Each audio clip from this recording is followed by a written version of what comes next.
थोड़ा आराम से समझो, तो उनको प्रेशर में नहीं क्या पड़ेगा।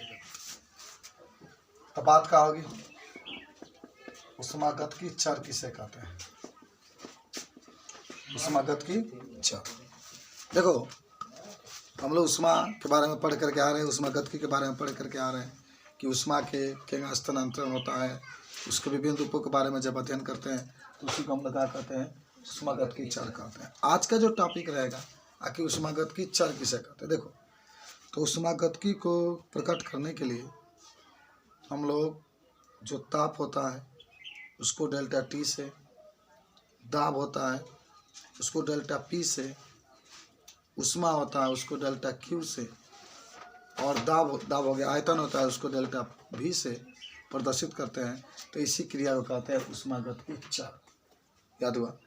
डेल्टा नहीं लगाओगे तो ऐसे भी कह सकते हो कि जो ताप होता है उसको किस से, टी से, समय भी कहोगे तो स्मॉल टी से, दाब होगा उसको पी से, आयतन होगा उसको भी से, और जो कार्य भी करते हो तो उसको डब्ल्यू से प्रदर्शित करते हैं। तो उसी को उष्मागतिकी चर।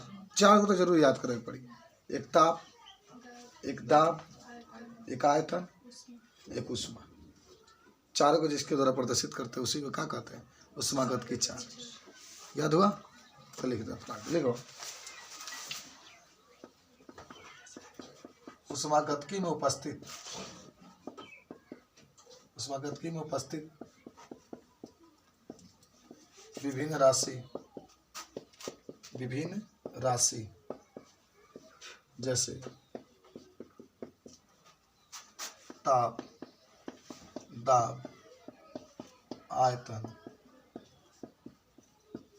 उष्मा, और उष्मा को जब टी, पी, भी और क्यू से प्रदर्शित करते हैं,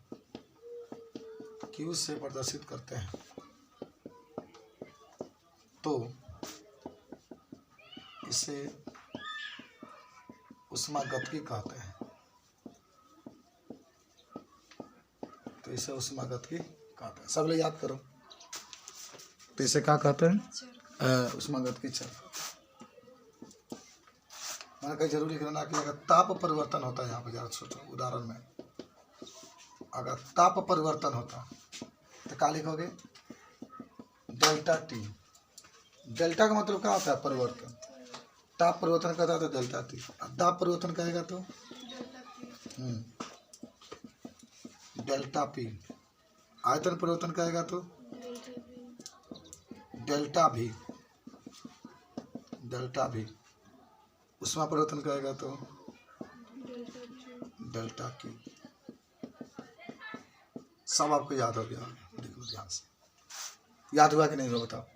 जब भी माने ताप परिवर्तन कहेगा डेल्टा टी से, दाब परिवर्तन कहेगा डेल्टा पी से, आयतन परिवर्तन कहेगा डेल्टा भी से, और उष्मा परिवर्तन करता है तो उसको डेल्टा क्यू से हम लोग प्रदर्शित करते हैं। ध्यान से याद रखना सब लोग, ठीक है? चलो अब एक हेडिंग बना लो,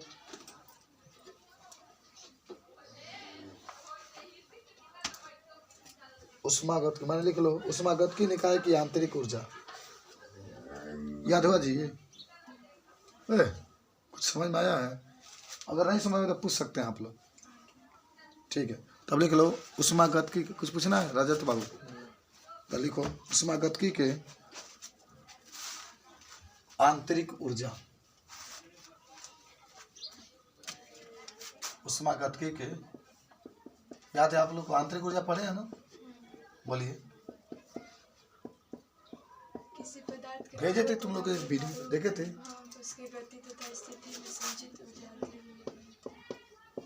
बस सिंपल से बात जानो। कोई निकाय है, निकाय का मतलब मान लो क्या है ना, निकाय है तो निकाय का मतलब चाय है, बंद निकाय, चाहे जो भी निकाय लो, चाय ले लिया आपने, तो किसी भी निकाय के अंदर जितने ऊर्जा उपस्थित होते हैं, चाहे स्थितिज ऊर्जा हो, चाहे गतिज ऊर्जा हो, चाहे यांत्रिक ऊर्जा हो, चाहे जो भी ऊर्जा हो, किसी भी निकाय का मतलब क्या होता है, जिसके बारे में अध्ययन करते हैं, किसी भी निकाय के अंदर उपस्थित कुल ऊर्जा के योग को हम लोग क्या कहते हैं? उष्मागतिकी का आंतरिक ऊर्जा कहते हैं। जितना ऊर्जा होता है पूरा जोड़ दो, गतिज ऊर्जा, स्थितिज ऊर्जा, उष्मीय ऊर्जा, गुरुत्वीय ऊर्जा, पूरा जितना ऊर्जा होता है जोड़ देते हैं, उसी को उष्मागतिकी निकाय का आंतरिक ऊर्जा कहते हैं। तो लिख लो, किसी निकाय में उपस्थित, किसी निकाय में उपस्थित कुल ऊर्जा के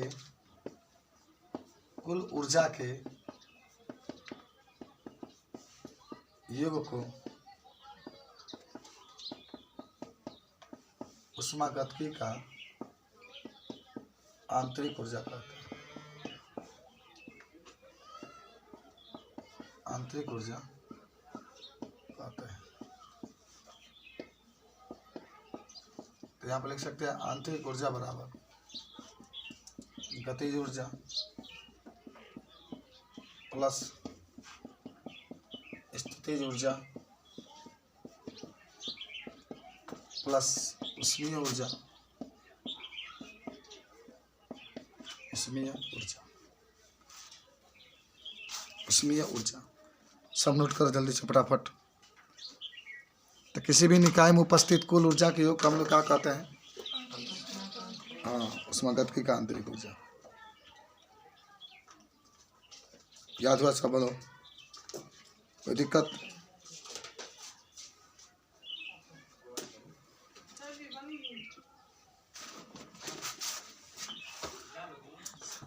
कौन दिक्कत है? बताओ। अब लिख लो एक हेडिंग, बहुत प्यारा हेडिंग है, लेकिन उष्मागतिकी का शून्यांक नियम।